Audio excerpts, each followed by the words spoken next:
Hello, this is Ayelet and Kris. Hi, I'm Kris Albrecht, and we just wanted to talk to you a little bit about the Advanced Infectious Disorders class that's coming up. And Lisa Wheeler and I are going to be teaching that, and Ayelet's producing it and helping put it all together here. But what we're looking at is a way to get more in-depth work, specifically working with viruses and viral loads. We focus on the Epstein-Barr virus, but the information is applicable to viral loads in general.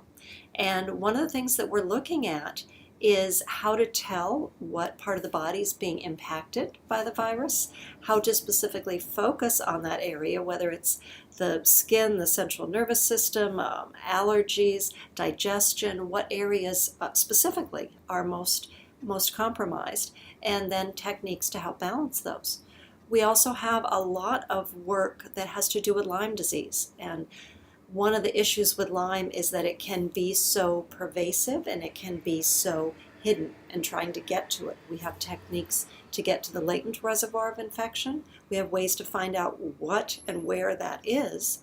And we even have techniques to interrupt the communication between and among the microbes, so that that sense of when are they going to proliferate, when are they going to go into hiding, how are we going to be able to get to them, to access them, and to interrupt that communication so that we have a better access point.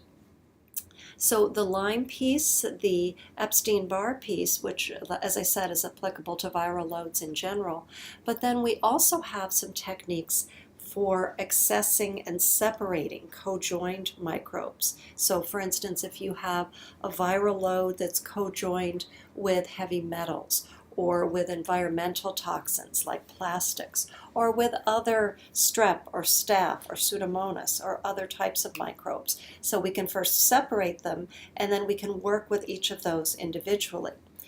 And then ultimately, we're also looking at what happens when you are successful, what happens when some of these pathogens start to die off. They can produce neurotoxins while they're alive. The corpses, as they're dying, as your immune system is being effective in nullifying them, the corpses can become a toxic load, and then the corpses themselves can secrete neurotoxins. So we have ways to figure out what situation is going on, and then we have ways to balance and treat that.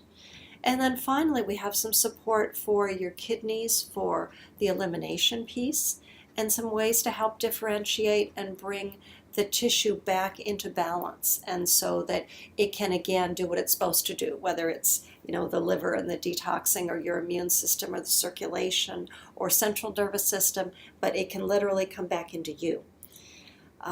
We have some techniques also for balancing the microbiome. There's so much now that's being talked about and said with microbiome, and that we're outnumbered 10 to 1 by other DNA that isn't even our own.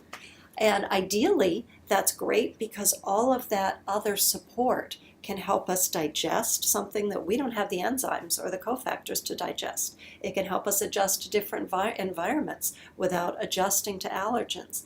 But we have to have access, and there has to be balance and fluidity in this microbiome. So we have an actual motility for that, and how to balance those.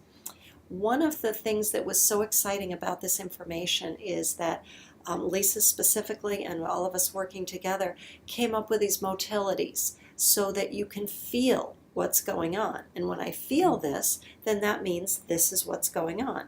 And I can feel this motility, see where it's referred to, and then I know where's the Lyme having its greatest effect, where is the virus having its greatest effect. So it lets you be really specific, and also to organize your treatments as far as what is going to be the most effective and efficient way to approach this.